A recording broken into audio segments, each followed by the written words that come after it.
a damn Alabama fan and proud of it. Gun Nation forever, brother. Namath again faking, quickly finds his target. Now cuts in. He's at the 40-yard line. He's at the 30. Quick drop throws in the end zone. Each number represents an expectation, a challenge that only a championship tradition can issue. Pressure. Anders hits him. The ball is loose. Alabama, here comes a heat. Cornelius Bennett. Whoa, did he get lit up? It is an endless passing of the torch that urges the wearer to enrich his legacy. Brings pressure up the middle in a hurry. They can't get away from Duncan. Alexander first down and more. Richardson breaks free on the sideline. Turns the corner. Can you say goodbye? Because at Alabama, tradition is not retired. It is built.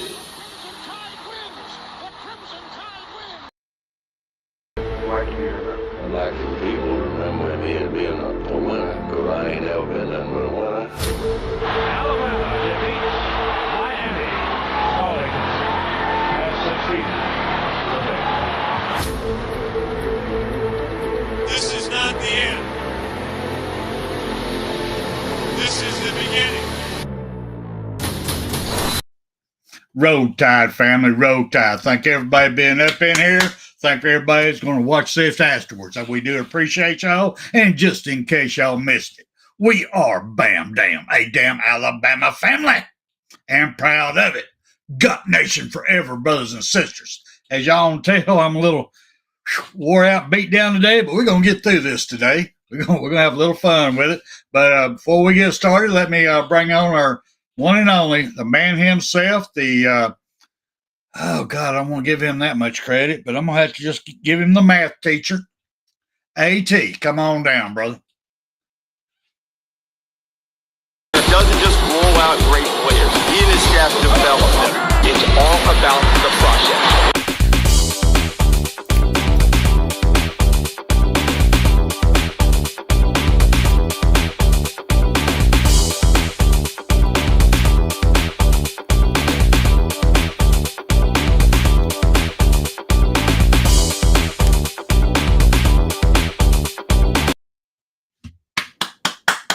Good to see you, A.T. What's up, big dog?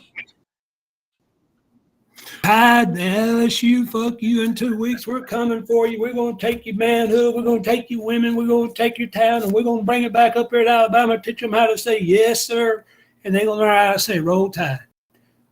Boy, I almost messed up. I almost said the professor, A.T. I don't think the world could handle that term. I really couldn't. So after I said the math teacher. Just say. That's okay. As long as you don't call me late for dinner, you know, I mean, I'm good, guys. Like that old saying goes, you know, I'm ready for anything. I heard yeah, we got LSU. Go ahead. Yeah, I heard a little thing this week today that kind of sums up my whole day. So a lot of y'all can understand this. Have you ever had one of them days where it can be raining boobies?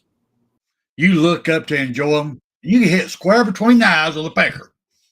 Things just don't go well when it looks like it should. I just had one of them days today. But we're going to get through this. Now, with all that being said, if you'd be so kind, sir, let's break down the grades from let's put a bow on Miissouri. Let's get started with it. Yeah, hang on just a second. Naturally. That's why I couldn't call you the professor, because you wasn't ready. There it goes. I did. Guys, you know, we played last week. We played LSU. I got LSU on the brain. I apologize. I know you do. Man, I want LSU so bad I can't see straight. Anyway, so last week we did play Miissouri, the Show Me State, and showed them. And there, you know, there's a lot of things about that game that really does need to be thought about. We didn't just give them 34-0. There's reasons. There's causes, why. I want to tell you one of the biggest reasons this past week we won. Our offensive line played pretty much the lights out. I mean, they all scored great across there. They couldn't have done better than what they did. But whenever you have a big play offense like we have, you tend to run high scores across your line. So Excuse me. Yeah, that's Our sexist. offense- I'm glad you did that on live TV. They help it open all day. Ball for 63 plays, but only 56 of them was with our starting offensive line. The replacement come in the fourth quarter. And so I didn't count. So all we had the ball for was 56 plays, what I graded him against. Our left tackle, of course, is Mr. Caden Proctor. And, he's a 369-pound big old boy that I begged him and told him, guys, listen, he's too big to pull. Please pull him. But guess what? Mr. Proctor doing great. He got 47 out of 56 plays right, which means he only missed 9 plays, what he was supposed to do. So he scored 83. He got 83 out of. They all scored like this. I mean, it's amazing how great they all scored. I mean, if we'd won 10-0, they could have all scored the same. It's the big offense. But anyway, so Caden Proctor pulled out 83.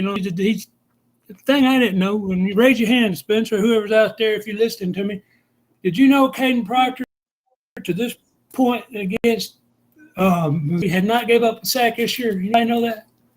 His first sack was last week. Whoa. Proctor has not given up a sack this year.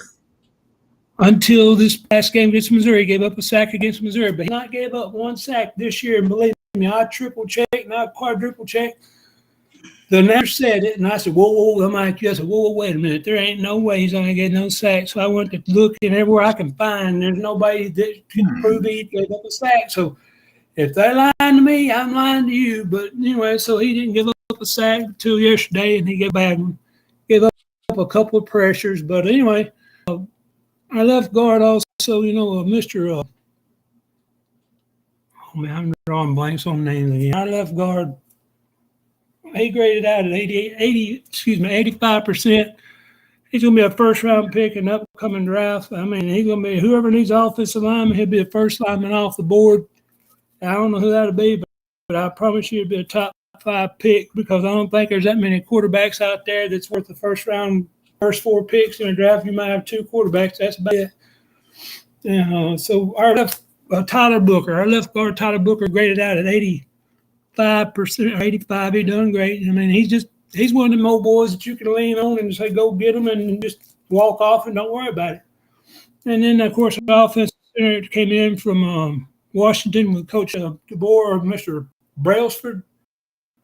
He done great. He graded out 85% himself. He got 48 correct out of the play he was supposed to run. He got 85 of them correct.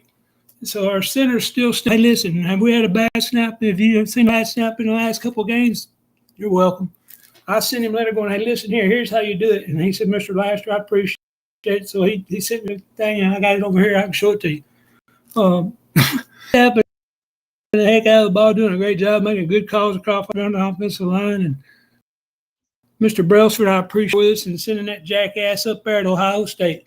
Our right guard switches out a couple to Mr. Jaden Roberts, the one I like so much. He's still – last week he went into the tent, and you see him go into the tent. He's been playing hurt, and that's Vanden Mark, a transfer from Michigan State, come down, and he's been playing some of the guys. The angle that I'm watching this from, it's hard to see the numbers at times, so I don't try to see the numbers every time Vanden Mark comes in the game. So our right guards, both of them graded out at 82 together. They graded out 82. They're the lowest score of the group at 82. Imagine that. 82 is damn good. That's all American almost. That's all SEC numbers, Mr. Spencer. And, of course, our right tackle, Mr. Pritchett, you're pissing me off. Pritchett, you graded out great, but the plays that you don't grade on, you don't can try. No. That's what your issue is. There's a play. That's what you want off of your own. Anyway, so when you do good, you grade good, you do right, you do what you're supposed to, you graded out at, like I said, 83. I'm sorry, 83. And our linebackers, bless America, Lord, help me, I'm having trouble with that. Our tight ends, they graded out well. Mr. Robbie Oots, I'll tell you what, we got one here. I've done on him. Boots a heck of a blocker. Y'all don't respect him. I want to send him a Christmas present. This dude is, he's doing a well of a job. But score was 82, 83, and our higher score was 87. Mr. Brailsford graded out 87. He done the best, and our lowest grade was 82, which is our right guard, and that's because of Jaden Roberts playing hurt a little bit, and Vandermark is good, but he keeps them up there at 82. So we got good offensive line depth, I think. It's just not getting to play very much. But Mr. Smith and all this, and to say all that to say this, we beat them 34-0. But we only had the ball for 63. That's outstanding. I mean, that's great grades. I mean, across the board, can't argue it. That's numbers don't lie. That's awesome. But let me ask you this. Did they do that good by the numbers? Because they've improved so much? Or do you think that Missouri's defensive line wasn't all that good? What as many times as you replayed it to make these grades, what's your true takeaway from it? Their defensive line did not get the pressure that we've been seeing. They did not do what South Carolina done, what Vanderbilt done, and I forgot the other team. They didn't pinch the corners as much. They didn't come off the edges fast and as hard, and a lot of that. So that I think that's part of the reason we've graded out well. And we still listen. Well, some of these plays, when you get 47, 56 correct, there's 9 plays you didn't job done. For example, didn't have a lot of that. They didn't have a lot of that missing play stuff. So the answer to your question is simply our offensive line got to run the ball more than they've been. When you run the ball, you get to know this right guy over here. The guy to your right's a half a step behind you. The guy to your left is a step ahead of you, so you know the timing. You get timing down right, and you get up in that hole, and you hit that guy about the time the back comes through, and you knock him out of the way. The back is chunking down the field.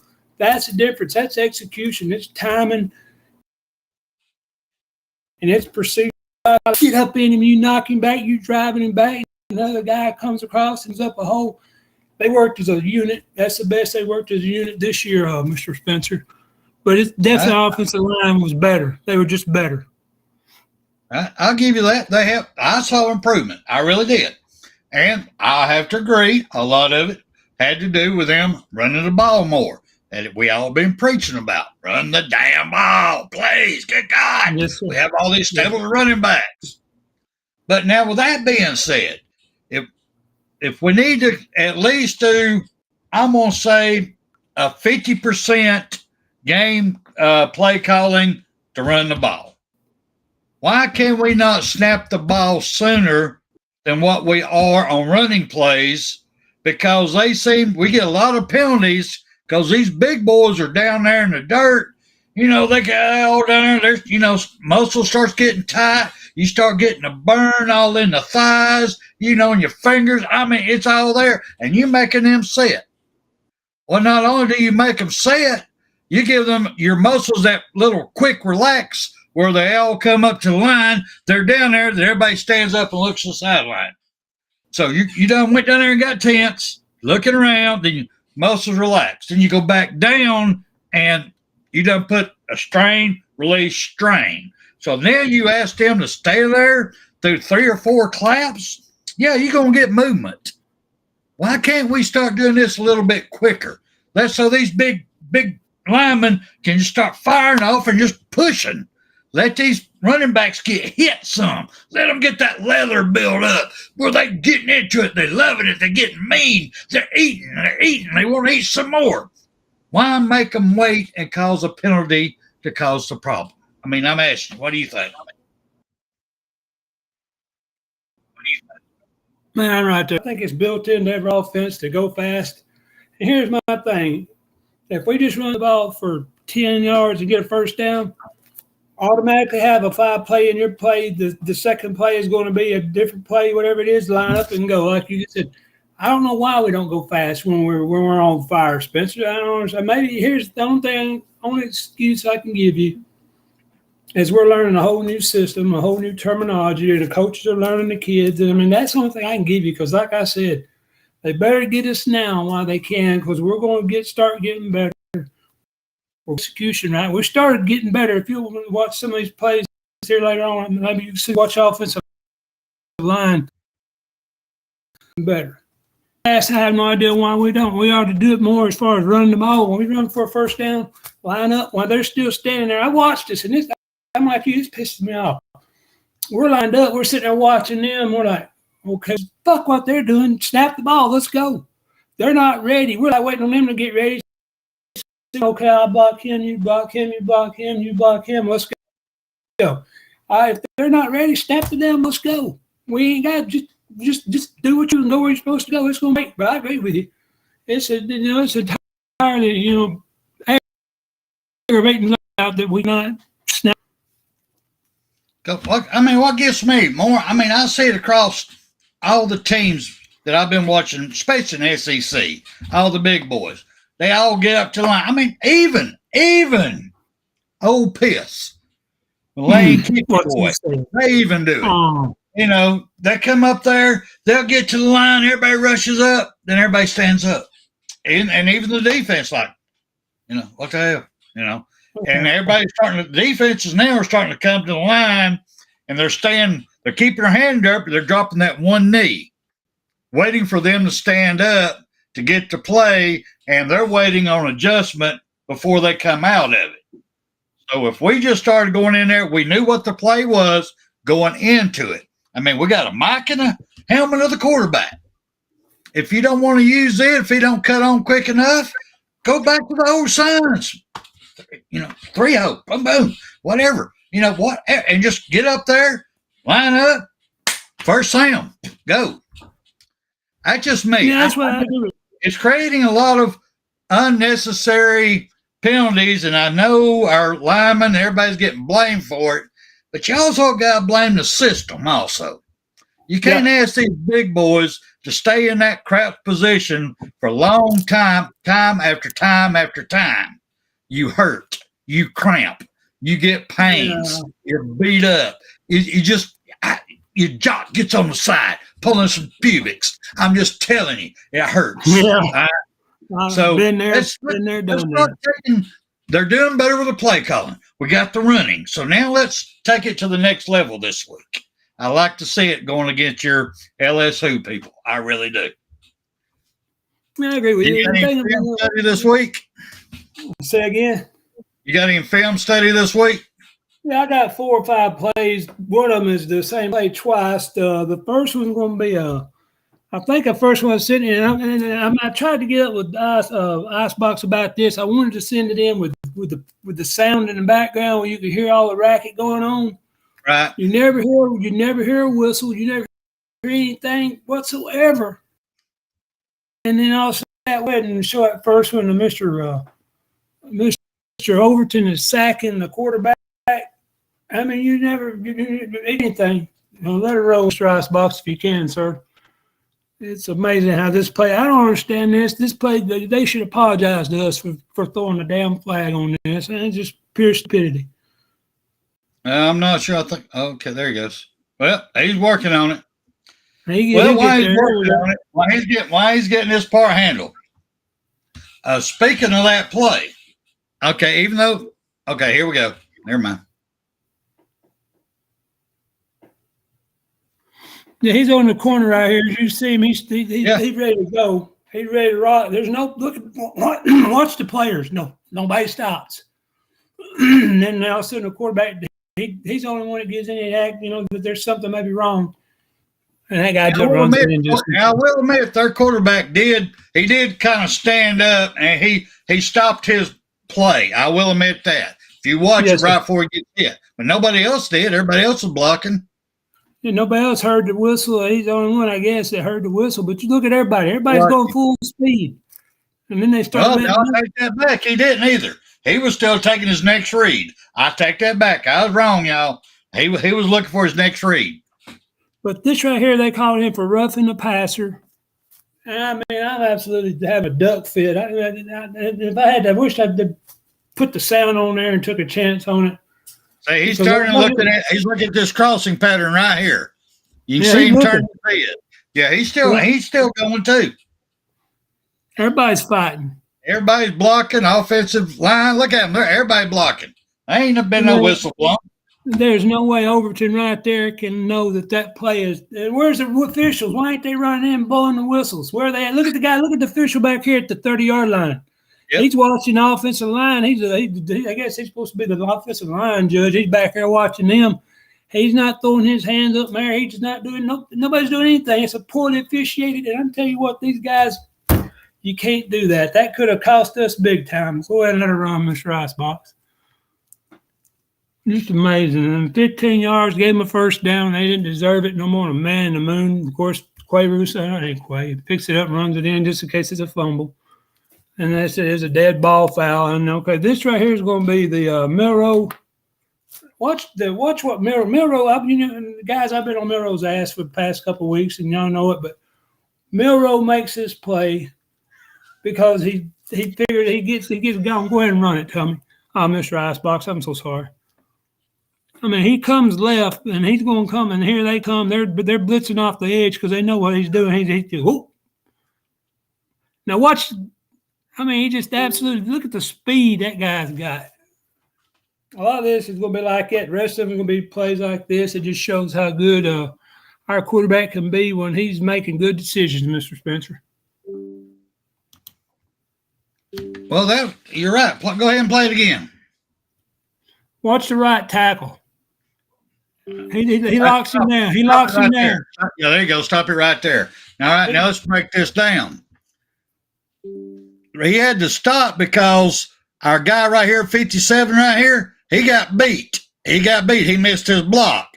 So that man's coming dead at him. He sees him and he stops. He puts the brakes on. Then he bounces off. But that's a great wall off the rest of our offensive line did. Now, I don't understand the pulling this way. Unless I don't get that. That's to get the linebackers flowing the wrong direction. They've done that a bunch of times. We'll pull our guard, our tackles to the right or to the left and go the opposite direction. That's solely to get them linebackers taking 3 steps one way or the other way and get out of position and get somebody position to get going. It's just a misdirection, eye candy, if you will. But, if you look at our right guard, our right tackle right there, he's got that guy and then he walled off. But they knew our tendency, I think, because they actually stunted. If you want to rewind it, watch the tackle on their team. They all shoot to the right. So they're going to stop us play the right. But our quarterback, watch them all. If you can make it just 1 second, cut it right back off. Watch them how the defensive line, they're going to come out and see how they're angling. Yep. The guy that plays head up the nose guard, he's shooting between the guard and the tackle right now. The 2 outside guys are not. But you can see how they're trying to get to this side. Look how they got us outnumbered down here at the bottom. 1, 2, 3, 4, 5. They got 5 guys on the edge down here. And there's 6 down at the very bottom. So that's 6 of their guys on this side of the hash mark. And they got us outnumbered big time. But Jalen Milroe, with the speed he's got, he makes them look like kids. Go ahead and let it run. Stop it. Here we go. You see that? I like the receivers blocking on this. I'm like what I'm seeing with the receivers getting on people, man to man, getting heads up. I'm liking that. I got you one here later on. If I put it in there, I'm not sure with Kendrick Law, but he should be in one of these plays that we got. He's done great. So anyway, Mr. Go ahead and roll, bro. Go ahead. I like it. I like this stuff. Mr. Milroe right there proves he's not hurt. So, I've been thinking he's been hurt because he ain't been doing this, he ain't been doing that. Hang on a minute. And Milroe just seemed like he was hurt. And then right there, he shows he ain't hurt. So the past couple games, he just been up here. Run it up. Go ahead. Let's say this play right here is going to be the Mr. Justice Haynes. Watch Robbie Oots down here at the bottom of the screen, that tight end that's in the backfield right off the left tackle. Watch him wipe this motherfucker out. I mean, don't watch running back. Watch this guy when he pulls down the line. Go ahead and run it, Tommy. I'm sorry, Mr. Icebox. He going to get me. Watch him when he pulls. Watch him lay a scab. Oh, I mean, look at it. He's on the ground. I love that block. And, of course, there goes Mr. Sweet Justice, and he makes a good run out of it. But I wanted y'all to see Mr. Oots how hard when he hits these dudes. I mean, he absolutely. Back up a little bit more. We got to watch this knockout. I mean, he absolutely just blows him off his feet. Stop. Boom. I mean, look at him. 45 right there. He didn't turn him and got him laying on his back. There's a big history of the number 45 doing that through the years. Number 45 was Ralston, wasn't it? Or I think Fowler. Was it Fowler? Was his name, the fullback? Milroe was one of the latest New Wave podcast. That is sweet. That's a hell of a block right there. Look at the lineman. You know, everybody seems to be doing what they're supposed to be doing.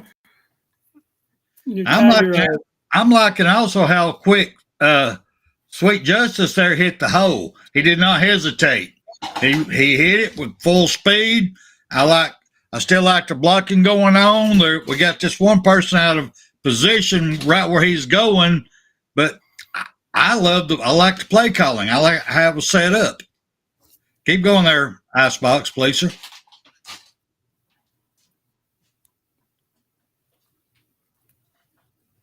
Uh-oh. Keep going. No, he didn't. Thought I missed a blocking him back, but he didn't. No. He let up.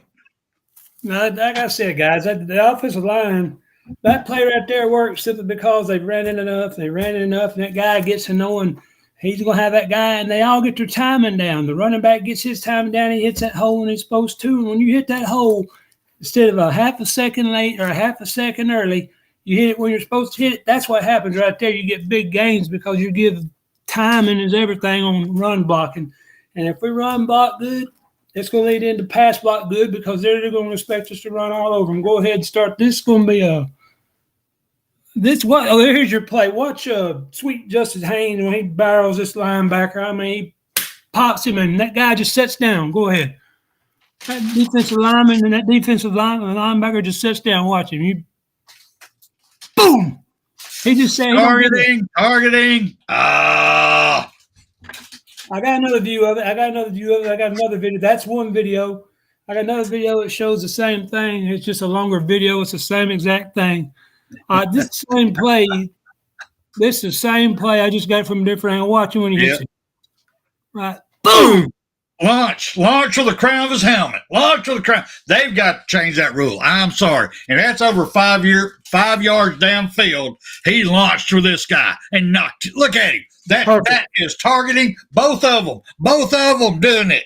Look at them right there. Both of them going down, leading with a crown. They need to do away with this. They need to do away with this altogether. If you look at this 22, is a good football play by both players. Oh, look right there just a second. Look at 22, though. He can see where he's going. Look at the other guy. He's looking at his tennis shoes. And I agree I hear you about the crown. I'm not going to argue that point right now. I'm just saying the tailback can see where he's going. That defensive guy cannot. And when that defensive guy come in and gets down, we both know if a guy gets lower, what do you got to do? You got to get lower, right? Because if you don't, he's fixing to take your kneecaps out. So, I mean, look how low a running back is. He's parallel to the ground, and look how he's still able to run that fast. Go ahead and if you can just real quick for the hit, when they hit, if you could stop it, I don't know if you can.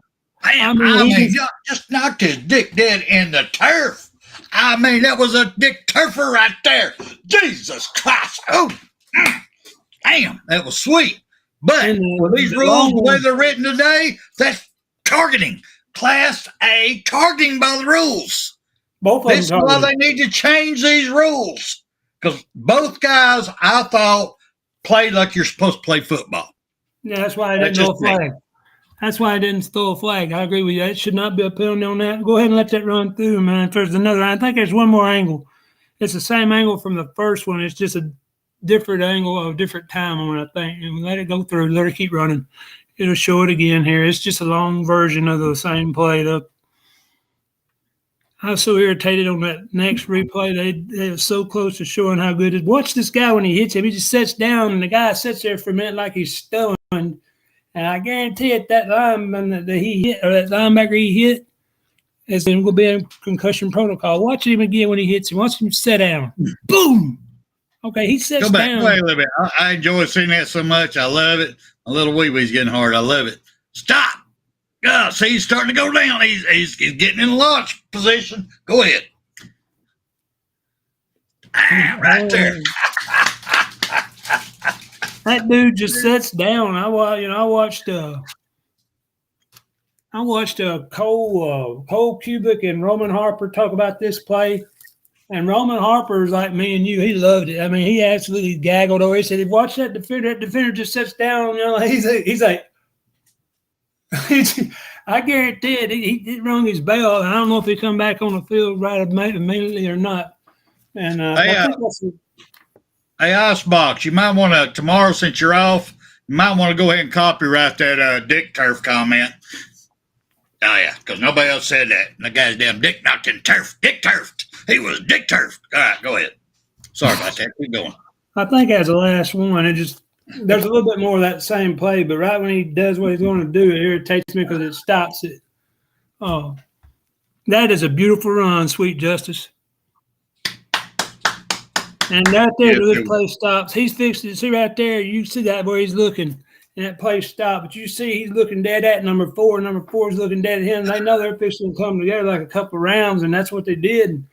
Oh, Sweet Justice. All right. Christmas sale put on old lady in the concussion protocol. I hear you, man. I'm sorry. Go ahead. Let me ask you this real quick then.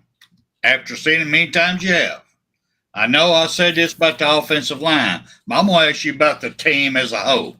Because we put a big goose egg on them. Is it because our defense has improved so much? Or is it because their injuries and they were depleted so much? What, in your opinion, which one was it? More that their quarterback and their starting tailback was out. Their best running back guys did not play at all. I forgot the kid's name. And their quarterback tried to play, and he shouldn't try to play. I mean, I could have done better than he did, as beat up as he was. But it's a little bit of both, I guess, but mainly is because they're starting quarterbacks out.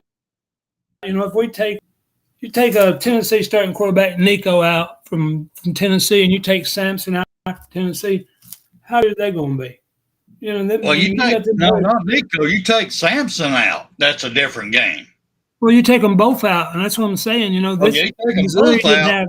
We're blowing them out. Yeah, I agree. And that's what I'm saying. I don't think here's the thing. I'll say it's 80-20. 20, we got better 80 their quarterback there, but 80% of that would be because their quarterback could not play and their tailback wasn't in the game, guys. It's slowly getting better, man. I agree with you. Go ahead, Mr. Spencer. Well, let me ask you this then. With that being said, did you not see a different scheme and play calling by our defensive coordinator, Mr. Womack? Did you not see something different in this game, different than what he's normally been doing? I don't think he called a game different, but I do know that the defensive line in particular gave better effort. Overton, where's he been all this year? He ain't done much all year. As good as he is, you think he could dominate the line of scrimmage better, and he hadn't. He played the best game of his so far this year, as far as I can tell. He's best answer. I got to disagree with you, brother. I got to disagree with you because I've been griping. I've been raising immortal hell and calling Mr. Womack out on where's the swarm? You came in saying you're bringing this swarm. Where the hell's the swarm? And I saw it this game. Blitz, baby, blitz. I'm sorry. Run the ball. Run, baby, run. Blitz, baby, blitz. Equals wins. But he was not, the blitzing he was doing, you did not know what was coming from. He kept them guessing. That's where I was so excited about it because the whole year coming up, they would set a certain stance no matter if you only had one down lineman or whatever crazy shit he was doing. You would send one linebacker or one DB, and every time in the same play or that same setup, and they knew it, and it got caught, and they couldn't do nothing about it. This game, I think he did it totally different. I'm very proud of him. I'm very proud of change. I don't know if it's because his coach father and him got together. Let's review film. I know his dad was behind him in the whole game. A couple of times he's holding his shirt, keeping him getting on the field and getting a 5-yard penalty. The only thing I do know is that was the best game all season that this man has seen Womack call. The players believed in him. The players are excited. That's another thing. Let me ask you. Why do you think the players are so pumped for this game? Last time they were pumped was the beginning of the Georgia game. They have not been pumped. Nobody on sideline. What do you think the difference is? I think. Well, before I say that, let me say part of this also about why I think our defense played better. Go for it. And here's the thing I can ask you to say that. I mean, Mr. Saab, SAAB was out, right? Got hurt last week, his foot. Yes. Bray Hubbard finally got an opportunity to shine. And if you go back and watch what that kid done, Bray Hubbard made a difference. And I think that's part of it. He brought excitement because he's just starting. He brought attitude, and he brought some stuff that maybe the other guys wasn't ready for. And he got them in there, and he got them all fired up. But Bray Hubbard played a hell of a ball game, man.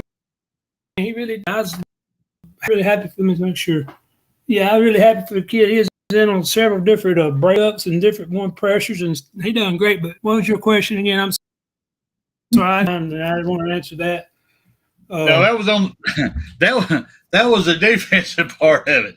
My other part of it was talking about how, I mean, the excitement, all the energy that whole sideline had through the whole game, the excitement the coaches did. Even our coach DeBoyer out there showing emotion, getting in the lineman's face. I mean, everybody stayed pumped the whole time. Defense come off, the offensive player high-fiving them, patting them on the back, patting them on the butt, thank you. And vice versa when the offense came off, defense is doing it. Special to everybody was pumped during the whole game. Jumping up and down, title towel in the air. I don't know if it's title towel. I'm just saying. I just did that for title towel. But anyway, that's what I'm saying. Last time I saw that kind of energy was the first half of the Georgia game.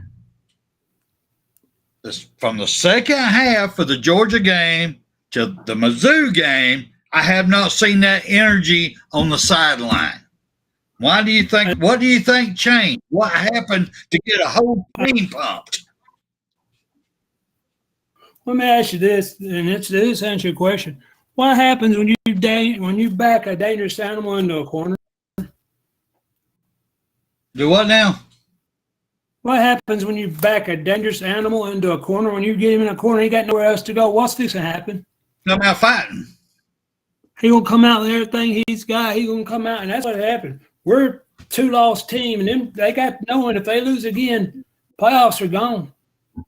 You forget the playoffs, so we're a dangerous team for the rest of the year because if they go and say, if we lose this game, we're out, they're not going to take things for granted. They're going to take a step that much faster. They're going to do this just a little bit quicker. They're going to do this just a little bit better. And when they all doing just a little bit better, this is what's going to happen to these teams. I mean, they're backed in the corner with nowhere to go except out, and they better come fast in a hurry. And that's what they're going to do. Bray Hubbard done great, but like I said, I think it's because of that, Spencer. What are you thinking about it? What do you think? Well, I'm sitting over here in the comment section. Nick Saban Jr. and others are saying that it was the homecoming effect. They only got excited because they had a dance after the game. I don't believe that. I hate the homecoming. The only reason I say that is because the homecoming games I played in, that dance and getting in the parking lot and all that damn white line and shit I had in the trunk, all that I wasn't thinking about during the game. Now, you get me halfway through my shower, getting all that scum and grass and shit off me, dirt all up in my, halfway through that shower, I was thinking about, it's time to pop that cap. It's time, that old quart jar. Yeah, I agree with that. But no, I can't agree that it was a hype. Something changed. Something. I don't know if it's. I hope to play it. I really do. But common Where's the sense game kicks won in and on lost me. Common sense kicks Where's the in game where won and lost? it's like a whole team says, okay, we ain't doing that no more. We're done. Then we got a whole team going, well, it's time to turn it back on, you know. I'm still not comfortable where the team is. That's Spencer Reevely saying. Out BAMA Sports, not nobody here. Me. There's something weird going on. I don't know if it's Halloween. Ooh, shit. There's something going on. I'm sorry. To cut it off that quick, go ahead. Well, I'm just saying it's right here. This is where it all changed. Between these things right here you got on the side of your head, some of these guys finally got it between their ears. You know, we got to give it our best every play because the guy across from me, he's SEC caliber material too. And if you go out there with 85% mentality, you're going to get beat. You got to go out there with 100% mentality. And when you do, this is what happens. And by the way, before I forget, when they put the first string back in to preserve that shutout, I was up in there going, hell yeah, baby. I was excited. My coaches called a timeout to put the starters back in.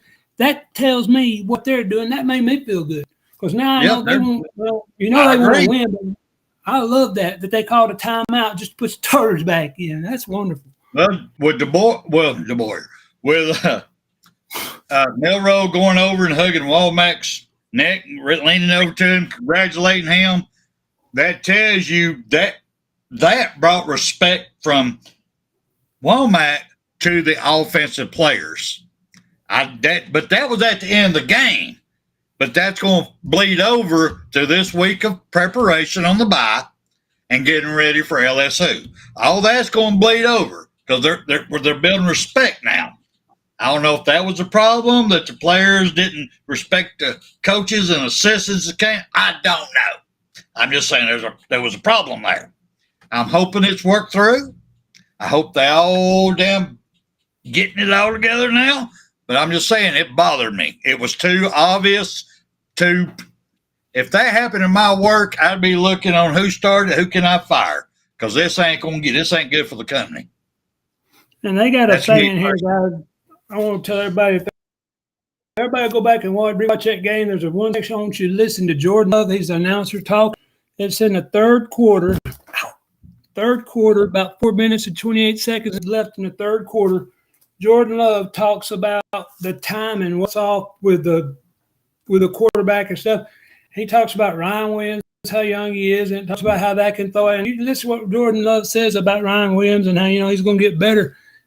That's why the passing game has been off. It showed, and that's what it is. He overthrew Ryan Williams against Tennessee because Ryan Williams was supposed to be, I think Jordan Love said that pass he normally runs is like an 18-yard out. He only done a 12-yard out, and, of course, our quarterback threw it well over his head, you remember? And that's what he's saying. All right. You're going to talk about that Tennessee game now. You're going to have to talk about the timing being thrown off a bunch of this. You know what I mean? I want to bring out what Jordan Love said because in the third quarter, about 4.5 minutes left in the third quarter, guys, he gives a great explanation of why the timing's off with Milroe, that it is not Milroe. The routes have been run a little bit different as part of it. So I was like, I want everybody to hear it. Third quarter with 4:28 left to go, and I'll quit saying that. But that's did you know our third down conversion until 10.5 minutes in the third quarter? They'll make a third down conversion the whole first half. Missouri did not. All right, real quick, and I'm going to take off the bow on Miissouri, and we can go on over to the bye week and get ready for LSwho. What do you think about our kicker now? What do you think about him? I think a little better. Extra point, field goal kicker. What do you think about him now? He's doing a little better. The kid could kick. That's the reason he's there. He's done good.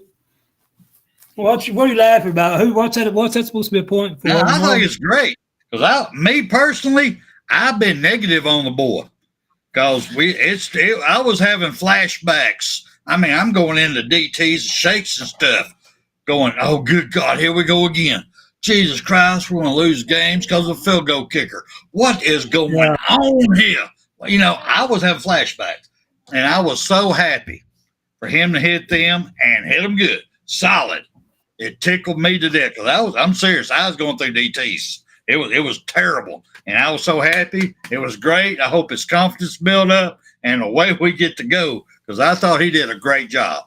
And I do appreciate you. If you're watching, thank you, sir, for making this old man's heart slow down a little bit. Thank you. I appreciate it. I agree. Hey, Van Edwards. Hey, Van. Here you go, Van. Van taking some shots every day. Let's get out. Mr. Dickhead. I'll be right back. If Icebox wants to come on, please do. I'll be right back. I got you covered. Go ahead and do what you got to do with your wife. I mean, I know back there what's going on. Turn the sound off. We don't want to hear you anyhow.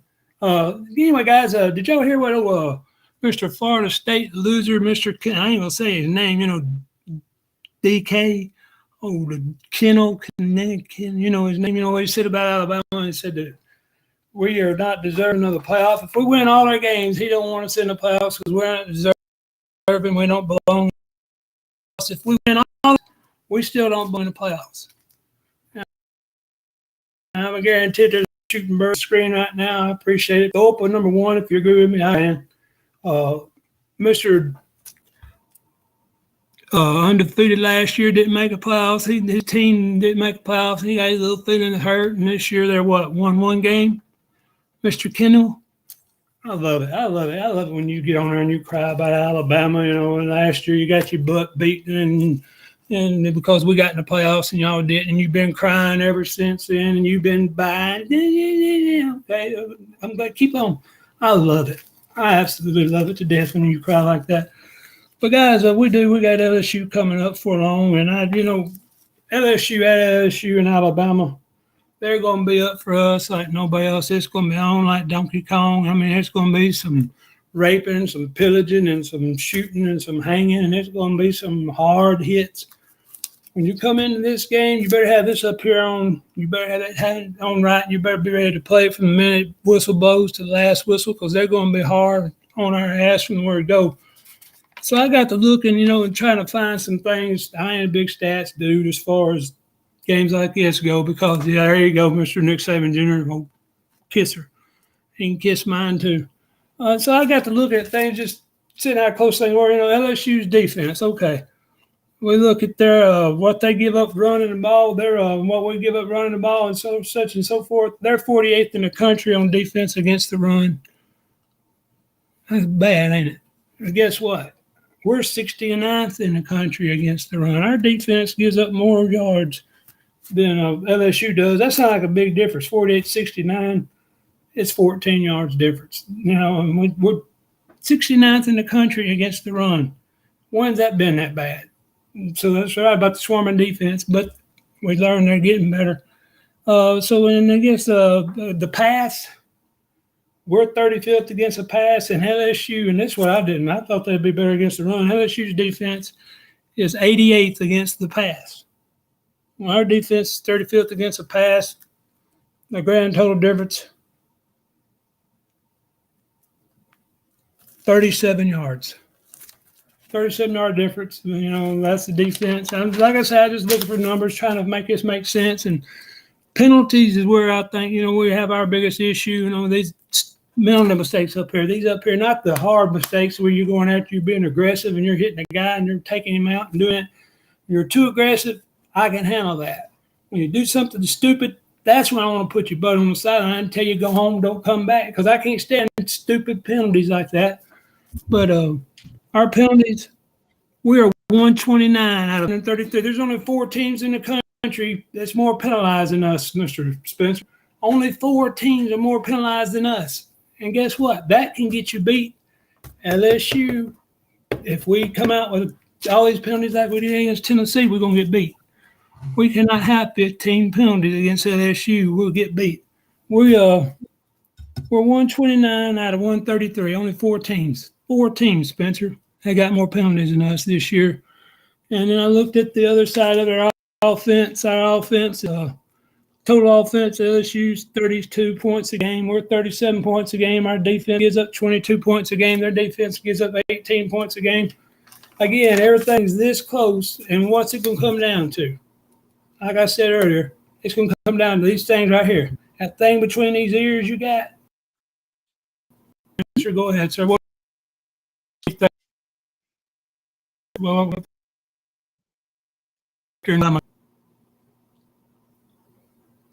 You're freezing up again. I'm sorry. Last thing I saw, LSU just Alabama taking game. fingers in your earwax. What is the determining factor in LSU Alabama game? What do you think is going to be the number one reason why we win or lose the game? Why do we win or lose? Heart. Our team's heart. Do they want it? We have everything you need to win a championship. We have the coaching staff. We have the coaches. We have the players. We have the offensive line. We have the defensive line. Most of all, I mean, we have a good special teams. We got some depth. We have it. What we haven't had is heart. This season, we've lost heart somewhere. To me, that's what we got to have to win against LSU is heart. We can't help, like Nick Saban Jr. was saying, didn't know Diddy got out. Well, I got my Diddy lube right here. So, little real-time painkiller, the Maxi brand there, that's mine. I rub it on these sore joints, and I hope like hell our guys can get in there this week. They get healthy. They get feeling better. They keep that energy. That's the only thing, and I've said it twice now, that I'm afraid of after we finally do a breakout team. Hoorah! We finally all come together as a team. Coaches, players, everybody showing emotion and get a win. And then we go, all right, now you take off a week. That bothers me. I'm sorry, that bothers me. How do you maintain that for a whole week? I know, but it still ain't the same, bro. It still ain't the same. So, I mean, I'm hoping that it don't take, us going into LSwho and falling behind a touchdown before the guys wake back up. It scares me. We have everything. If our players keep the heart on, not hard, heart on for LSwho that they did with Miissouri, we know what's going to happen. Anyway, go ahead. Sorry, that slipped. Oh, man. Yeah, you keep a heart on, guys. That's okay. I don't care if you do or don't. You might distract the damn quarterback. He might like that. We know the coach does for LSwho. Anyway, side point. Yeah, he likes playing around with it. And I agree with that. The Godfather put up earlier, he thinks that special teams and penalties are determining. I agree. I think the penalties, we got to stay away from them. These penalties right here, stay away from. The aggressive penalties, I'm good with that. I mean, if you hit somebody a little late and they throw a penalty flag on you, I can deal with that better than I can. You going, who am I supposed to block? Where am I supposed to go? I can't. But now you should know your play, where you're supposed to go, and we'll be there when you get there.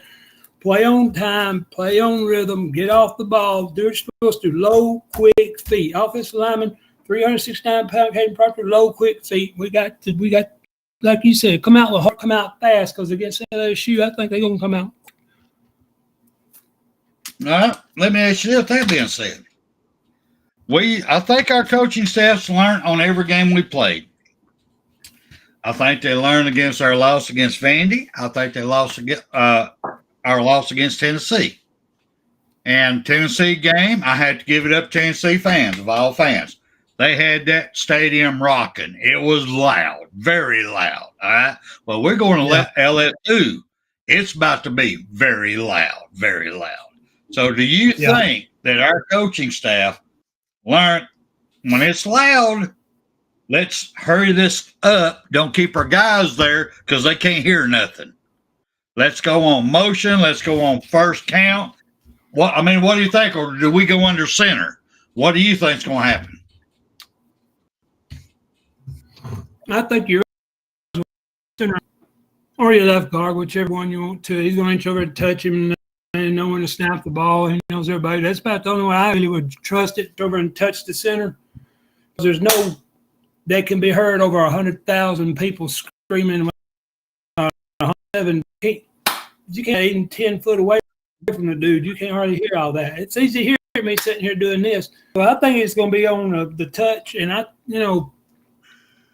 after watching what A&M on that second half, their biggest adjustment, Spencer, is they brought in a running quarterback. They only passed the ball 7 times in the second half. 7 times, and they ran all over LS. Go ahead. No, my thing is you cannot go with a guard touch. You cannot. If you go with that and you're snapping every time he does it, these linebackers are foaming at the mouth. As soon as he touch him, I'm shooting. It's on because the ball will be snapped and I'm already bound. So there's going to have to be some little leg motion. There's going to have to be something else besides that. It could be him tapping, all right, look for it, something. But, yeah, we're going to have to run the ball a whole lot more than we have. Well, I hope we run the same amount we ran against Miissouri. Sorry, I'll shut up. Go ahead. No, I'm sorry. I kept freezing up, I think. But, here's another thing. He can tap him, tap him on the butt. And when he taps him on the butt, go. If he taps him on the knee, lower down around the knee, don't. Or if he taps him twice, go on the second tap or something like that. But I agree with you, but you can't, as well as you cannot hear in that bigger crowd. They're going to be screaming, and you ain't going to hear me, talking whatsoever. So you've got to come out with something. And that's one thing I suggest for your line to come off the ball when they're supposed to is that. Otherwise, you're going to have a lot of offsides or jumping off sides on us. We're going to have 8 or 9 jumping penalties, and that you cannot do it against LSU. You cannot give them that big advantage. Bro, you got a lot of tapping going on. Jesus Christ. Tapping I want to see going on is tap our app over here, BAMA Sports. But you over there tapping high, tapping low, damn, tapping once, tapping twice. You got to ease up on all that tapping now. You know where God did it. Be easy now. Be easy. Just say. Trying to keep them getting more penalties. We have got to play that game, not penalty-free. You ain't going to. 3 or 4. No, I was going to say, if we had 4 or 5 penalties against Tennessee, it might have been different. The 2 games we lost were less than 1 score. So, we're right there. We're right there on the edge of beating everybody, and we're getting better. Well, what would you do if you didn't do the tap? What would you want to do? How would you want to snap the ball where the line could come off the ball together? I don't know. If it was me, it'd go back to my high school days. Coach Kimberlin coming in there, and our quarterback was Perry. Come up in there, you got loud noise, or you got something you want to catch them up. We ain't no clap or nothing. We'd all go up the line. As soon as everybody got set, as soon as he raised his foot, the ball went. Now, granted, the linebacker saw it, but the ball was gone before they saw it.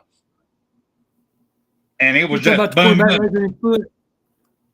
Yes, as soon as he raised it, because he's back there in shotgun, as soon as he raised his foot. Or if it's really bad, we had to bring him up, put him under center. And nobody knows when he got tapped to the back of the hand. Nobody knew that. That's the other option. But I haven't seen Milroe under center. I don't know if that's a good thing or not, because I haven't seen him under center. Well, the one time he got not even in high school, I don't think he played under center. Somebody in a chat might correct me on that one. I agree with you. I agree with that. He raised his foot and snapped the ball. That's fine. I ain't problem with that either. But I know we got to do something because if jumping off sides, then we're going to get beat. Yep. But again, A&M shows you how to shoot. All we got to do is do it. And we got better talent than beat them. Of course, that game was at A&M, though. Who do you think's a better coach? Coach DeBoer or the Kelly feller? I can't call him a coach, but Kelly. Sweet Britches Kelly. Sweet Britches. I think DeBoer is going to be the better coach right now. He's been around coaching maybe a little bit longer, but I think DeBoer will be the better coach. And that defense, if we give it another year, we'll get better. I know I've been screaming for somebody different myself all year long because I'm irritated just like everybody else. But I think, he might be the right man for the job. But like I said, I was wanting Jeremy. And of course, Brett Venables will get fired from Oklahoma. But I did. All right, we're up here top the hour. Let me get your last words in before I start talking about what all we got going on. You talking to me again? Okay. Yeah, I'm talking to you again. Your last words, brother. Tonight. I guess it'd be just roll tide. We got 2 weeks to get healthy, and fuck LSU and the horse they rode in on. And by the way, I ain't forgot you, Mr. Center for LSU. We beat LSU's ass. I'm gonna send a message. Stand that son of a bitch. I mean, God Almighty, I can't stand you. But go ahead. I'm done. Roll tide. And hey, Van, thanks for picking at me all night tonight. I appreciate it. It ain't hard to do. I'll tell you that right now. But anyway, here's my last words. I want everybody to know I'm so excited about us and CTS, BAMA Down Sports CTS coming together, and BAMA Down Sports getting to be a part, well, not being a part, but having CTS, because it's going to open us up to actually do what I've always wanted to do, and CTS started doing, and actually they proved it with all the different people who has come through CTS and started their own shows. We want to give everybody out there, if you have any inkling that you want to get up here and do your own podcast, or you just want to try this out, come on with us now. You can join one of our shows. We got several out there now, even the Bigfoot show.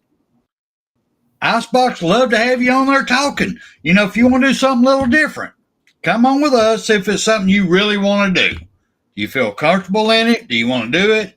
Learn what's going on just a little bit, because we don't know it all by no means.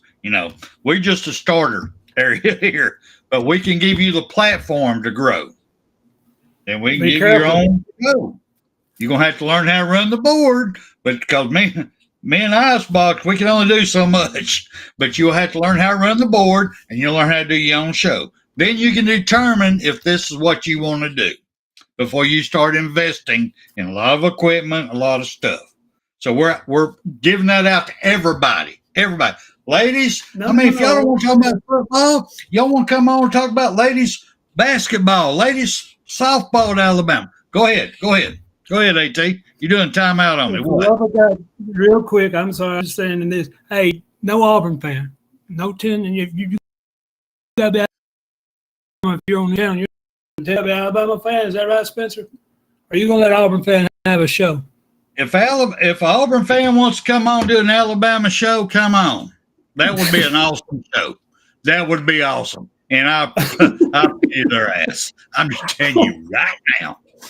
I ain't calling nobody. I don't call nobody. If you got them kind of hunches, you want to do that, hell, we'll give you the damn platform. Come on. See what happens. I'm just saying. But I'm just talking about, if your thing is golf, you want to come on and do a golf show, and the only time you want to do it is during the time y'all playing, fine, cool. We're just giving you an opportunity. You can either give us a call, you can email us at bamdownsports@gmail.com. Say, hey, man, I'm interested. Please give me a call. We would be happy to. That's where we're going with this. We are a bunch of damn rookies here. We're a bunch of old men having a good time. We enjoy it. We want to give y'all the opportunity to enjoy it also. And one last thing for me. We got a bye week right here. We got one more week. One more week that I need to know, is there anybody else out there that would like the Mercer tickets, 2 Mercer tickets? It's on the upper level behind the end zone, and the free room that goes with it. If anybody wants it, I need to know this week, because I'm going to be announcing the winner come Pickem show on next Saturday morning during for the LSU game. So if y'all want it, y'all, here you go. We need to know now. You got 2 weeks. 2 weeks. I need to know what's going on. Come on. Help a brother out. Come on. And if anybody wants to donate, we still have our GoFundMe up in there. I'll set it up to, you can donate as long as you want to. So we're good there. If anybody wants to donate to it, to have somebody go to a game. And that's all I've got. Anybody else got anything to say? Icebox, Hey, you want to come up here? Anything? Anybody else go through it? You're freezing up again. Anybody else go 3-0 this week? Nope. Unless I get 3 losses. I suck at Pickem show, but I hope somebody wins it. Who'd you pick, Icebox? Fuck you. I picked Mizzou. I ain't gonna lie to you. I picked Mizzou. And I ain't gonna lie to you now. I want everybody to know right now for the rest of the season. I'm gonna pick against Alabama because they're winning when I do. So I will lose a vote just to make sure they win. Because I am Alabama. If I wear one kind of shirt during the game they win, I'm wearing the shirt next week. And I'm same socks, same everything. I'm eating the same food. I'm just that kind of person. So anyway, go ahead. Do you wipe your ass with the same hand after a win, or do you swap hands? No. When you say wipe my ass, it's same hand. Now, if you ask me something else, I do swap on that one. Before we get out of here, I want to thank Nick Saban Jr. for coming on the Pickem show. He was great. We enjoyed having him. And, come back. Anytime. All 4 of us, we don't care, man. Just come on back, Junior. We enjoyed you. All right. Well, that all being said, we're going to slide up out of here, y'all. We're about 7 minutes overdue here. So if Icebox, you be so kind, please take us out with the mighty words of the great Bear Bryant, please, sir. Roll Tide. You've got to be better in all 3 areas of life, which of course are spiritual, mental, and physical. You must be able to discipline yourself. If you don't learn but one thing out of football, it'll be worthwhile. There's certain sacrifices that you will have to make. There are going to be many sacrifices you have to make in later life. To fight. Oh, I don't mean fist fight.